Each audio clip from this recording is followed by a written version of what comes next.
Hi all, welcome to my game week rewards for midweek. We ended up with one box, could have ended up with two, finishing 242nd with a two-man squad that played. Basically Tiffany should have been in one of my other squads, but we had a classic in season like kind of the ended badly. The under 23s that game week were unlucky.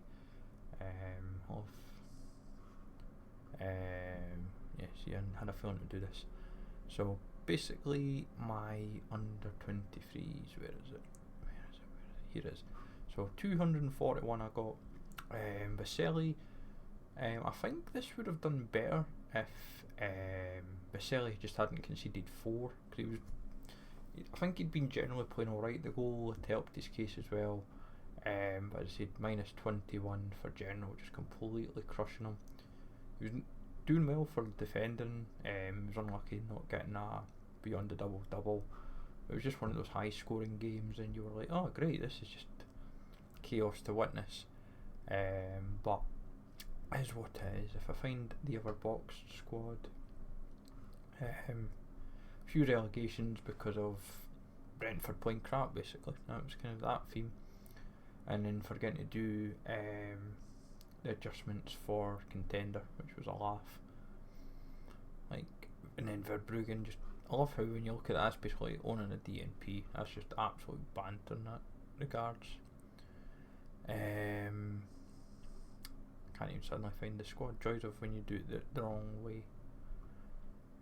Here it is, Devlin and Tiffany. So basically, if Tiffany had been in his own squad, would have been fine.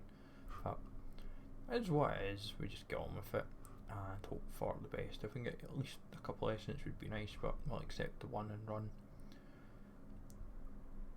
2, yep, that'll do. So total essence at the moment is 216, so we're edging ever closer.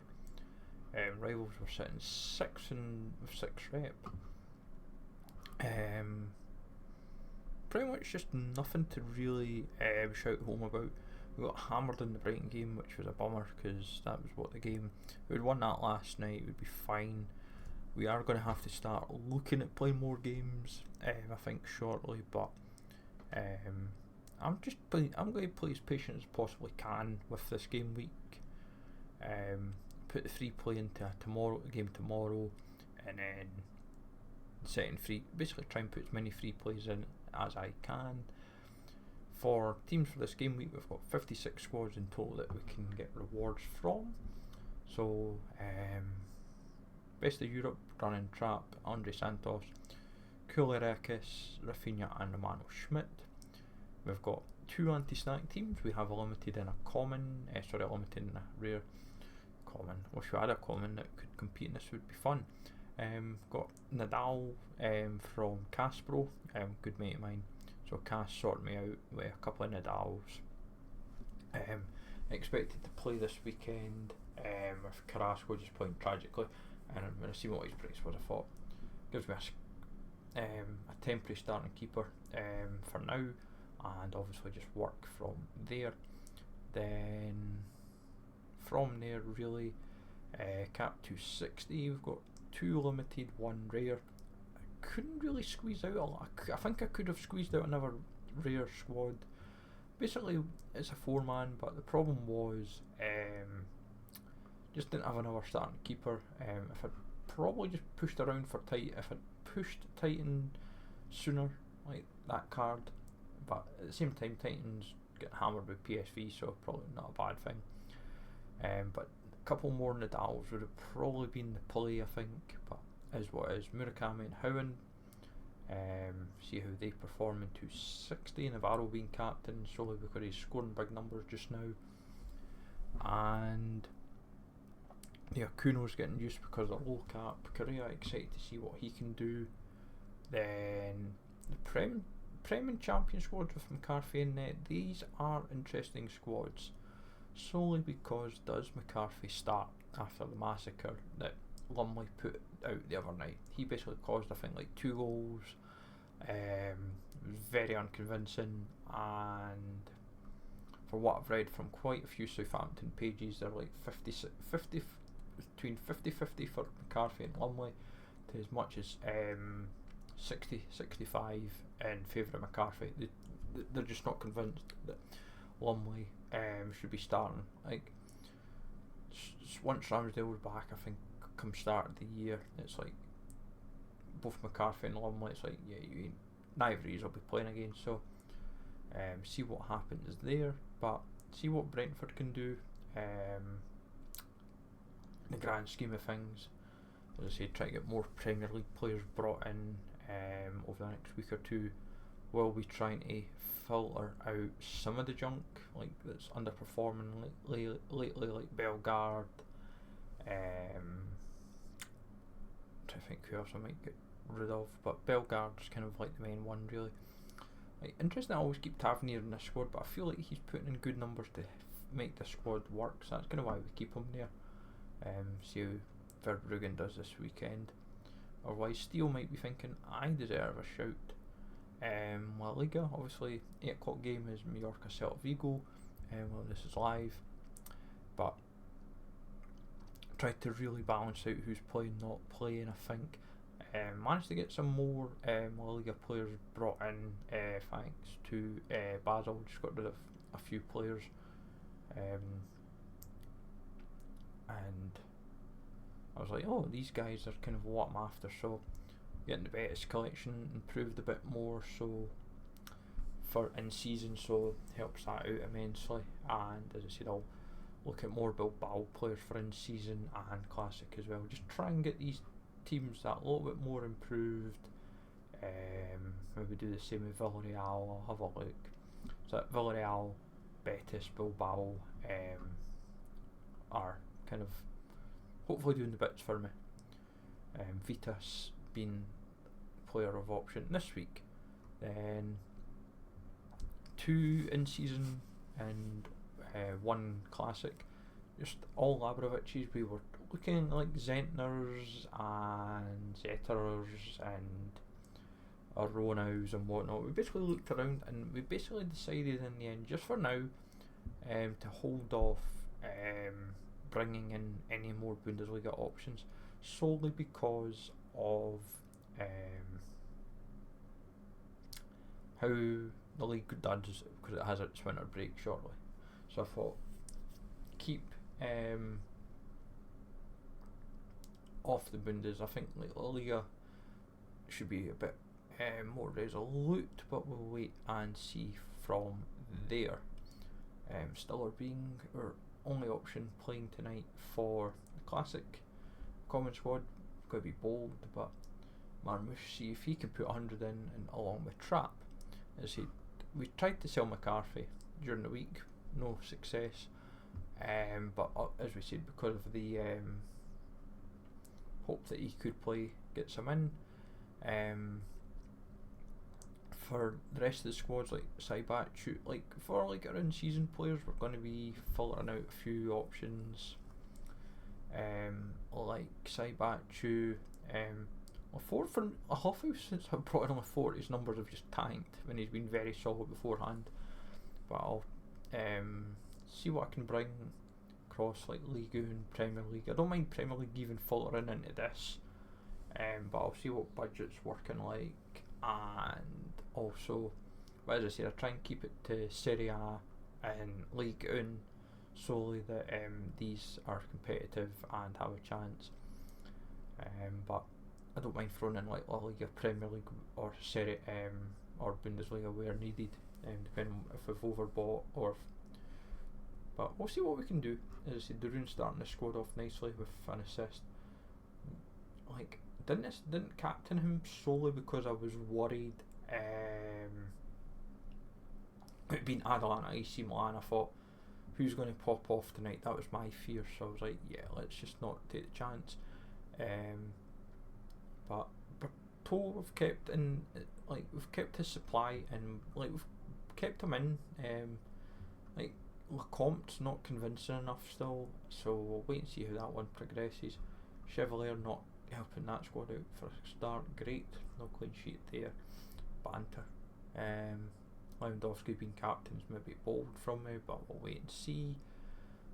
Challenger squads, we've got Nicholas Schmid and Tom van den Bergen. brought in. Schmid was brought in because obviously he's now at Pompey, and they've got games in hand to play with, and feel like he could be a big help. Millwall as well, they've got games in hand, but yeah, we've been able to be very shrewd with the not just the EFL buys, but some of like our later additions brought in. Like Sakamoto was fairly cheap. That was like 60-70p. Peterson was like near enough this. Like him and Ricky Van Wolfswinkel. Like basically, you're spending like £2 on 3 rares. That a fully fit Pedersen can put good numbers in. Sakamoto was putting good numbers in, and Ricky got utility for Europe as well, so it helps for like midweek as well. As I said, Millwall obviously is maybe not everyone's cup of tea for a collection, but if Denora, Leonard, Bradshaw, etc., the challenges is just with the attackers with Millwall, because Bradshaw, Watmore, like especially Watmore's just like started off the season hot and just crashed horribly, so just have to hope for the best with that. And as I say, we've tried to keep the last season's collection as best we can, but yeah, as I said, for EFL, it's maybe a bold strategy, but it keeps us going over the festive period. As I said, we've got 2 Division 3 and a Division 4 team, so we're going in the right direction. Hopefully I can push towards like Division 1 and 2 in due course. Shinton I'm worried about in terms of how that's going to progress. Biggest shock will be when we get down to under 23s, which we'll talk about shortly. But I said, like I said, Cadre, Branderhorst, see how these guys all produce. El Karuni we bought in cheap through like market credits and like the last of the market credits, and hopefully he can just continue to hopefully he can start to put some good numbers in for me. Ideal game from as well, and the thing was, it's like it was £1, so it's like it wasn't a big dent, and a mix of like EFL starting to filter in across different squads from limited. Sakamoto, Ben Gibson, Shane Duffy, Watmore, etc. And obviously tonight we started with Buscagli. Only 79 points total at the moment, which is wonderful to see. Saibari 100, Tillman 68, Noah Lang 85, Pepe 60. Yeah, enjoy Veerman starting back, getting back in is encouraging. I love how Mauro Junior's starting. Yeah, I was told he wasn't. That's why he was up for sale. Yeah, 4-1 anyway. Saibari, what's that? 2 goals, 2 assists. Yeah, wonderful. Banter. Banter bus. Classic Contender has got 2 Jack Hamiltons and a Tomu Nadal being the keepers now. Hamilton short term option, see how he does. Like, we're not expecting much against Rangers, but we'll laid all out for a wee while. Hamilton, like basically a tenner spent for the 2, I'm not complaining. Nadal's like another like few, as I said, for the 2 Nadal was just a few quid, so they'll hopefully help me out nicely. And J1 ends this weekend, so the likes of Araki, Shota Fukuoka, Kanamori, Nagaishi. Obviously Nagaishi won't be playing, but I assume he won't be playing, but I've at least put him in this team, because obviously we don't have many other options, and I probably will look to bring in other high promotion and Scottish Premiership keepers. I might venture into Jordan Smith in season. I'll wait and see, depending on how Celtic destroy Hibs tomorrow, possibly. That's what dictates it for me. But I will look around the divisions. As I said, Kono, Growley, like the in-season options of them, it will be hard. Not like a few of them going to Classic, but it's not a bad thing. It just means for like next season, For J1, we're just hopefully able to get the Vispa players we want, the Ceresol players we want, Sanfresh. Basically, we'll probably target like 3 teams, see like what we deem like top of the table team, and then see like 2 teams that can fight up in that top half of the table. And I feel like we have Vispa, Sanfresh, and Ceresol. Like Sanfresh should be title contenders. It's just a case of Araki, Nakano. It's attacking wise where they get hurt because they've not got as potent an option. But oh great, Watford's went to a no game. Oh banter, banter. I'll have to check this now. Graham brings in Matty Pollock as his new under 23 replacement for Ndai, and because Ndai is like nearly, it's varying from 36 to 50 quid is his cheapest depending what version who you try and buy from, and he's no game banner, so he's went from playing to not playing. That is very late. I'm going to have to have a look up on why that's happened. That's a bummer because that I fancied. Never mind. So 2 Shintons and an Adam Steskal being under 23 keepers. We're not hurt too much with J1 going out with Araki and Nishio, but I will still. It does mean probably like Bobby Thomas and others I've got in playing leagues to get a chance. I only brought in 1 training squad just to see how it does. I could have put in more for Bertose, but it is what it is. And it was also, I should have thought about it a bit better. But nonetheless, it's the way the dice rolls, folks, and hopefully plenty of boxes in tow for this week. But we will wait and see from there. As I said, we've got all these squads near enough built. We're just going to be finishing them up later on tonight and take it from there. But let me know, folks, from like what squad you're running and your expectations for the game week. So basically 5-3-2 I'm predicting for Hibs. The problem is that because you like Cadden plays like left mid, it's fitting him in. Like he is going to start. I suspect it's just a case of where he would start. But basically, as far as I believe at the moment, this is what team I'm expecting. John Smith in net, Chris Cadden, Rocky Bashiri, Iredale, O'Hora, and Abita. Midfield 3, where it maybe takes us, maybe Cadden plays maybe a more central position tomorrow. Newell, Cadden, and Nectar with Hoylett and Mikola up front. Yuan, I think, is going to feature. That's why I was like 70-30. I thought maybe on Mikola. I think because Mikola got a goal is what swayed it just enough. And I just feel like Hoylett and Mikola might just work a little bit better against Celtic. Just quick notes following this as well. There was the press conference earlier today, but the problem is it comes out late that you're like, oh great, it's not ideal. So obviously going to a difficult fixture, like Cadden hard to drop just in case where he slots in. Albeit might get brought back in, or as I said, both Cadden's playing wing backs, and then obviously the big debate is who's up top foil. Is Mikola got a goal and scored last time we played Celtic, which was the League Cup, but Yuan might fancy a chance.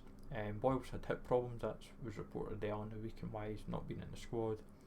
And nothing had been reported yet on Marvin for what I'd been told. And obviously, as I said, the only thing is Abita might be the only one who would be brought back in. There wasn't really an expectation that like Campbell or Levitt would get in.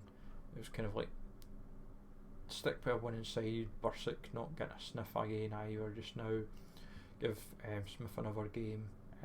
But it was just a case of what is the expectation of the result, because if Celtic only beat Aberdeen 1-0, I'm sure Hibs would take like a 1-0, 1-1 kind of result if we can.